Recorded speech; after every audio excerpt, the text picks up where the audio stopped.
लिपि और भाषा से संबंधित महत्वपूर्ण तथ्य आइए जानने का प्रयास करते हैं। प्रश्न संख्या 1 है, लिपि किसे कहते हैं? इसका सही उत्तर होगा, मौखिक ध्वनियों को लिखकर प्रकट करने के लिए निश्चित किए गए चिन्ह को लिपि कहते हैं। जैसे कि किसी भी मौखिक ध्वनियों को लिखकर प्रकट करने के लिए हमें एक चिन्हों की आवश्यकता होती है और इसी चिन्ह को हम लिपि कहते हैं। ठीक है। प्रत्येक भाषा की अपनी लिपि होती है। जैसे हिंदी भाषा को हम देवनागरी लिपि में लिखते हैं, संस्कृत देवनागरी लिपि, पंजाबी गुरुमुखी लिपि, बांग्ला भाषा बांग्ला लिपि, उर्दू फारसी लिपि, अंग्रेजी भाषा रोमन लिपि में लिखते हैं। कई भाषाओं को एक लिपि में लिखा जा सकता है। कई भाषाओं को एक लिपि में लिखा जा सकता है। भाषा लिपि पर आश्रित नहीं है, लेकिन बिना भाषा के लिपि नहीं हो सकते। भाषा लिपि पर आश्रित नहीं है, लेकिन बिना भाषा के लिपि नहीं हो सकते।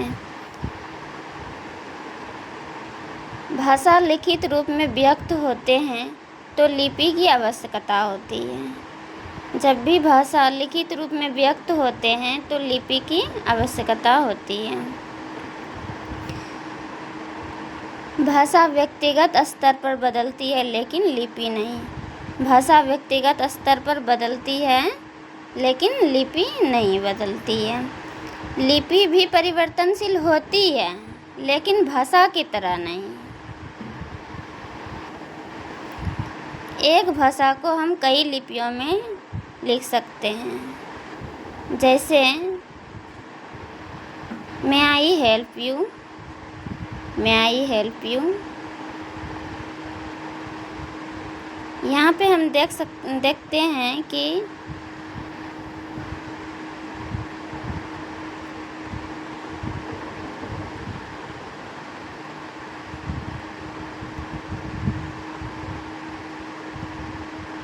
यहाँ पे मे आई हेल्प यू, ये अंग्रेजी भाषा है, ये रोमन लिपि में लिखा हुआ है, और ये जो मे आई हेल्प यू लिखा हुआ है ये देवनागरी लिपि में लिखा हुआ है।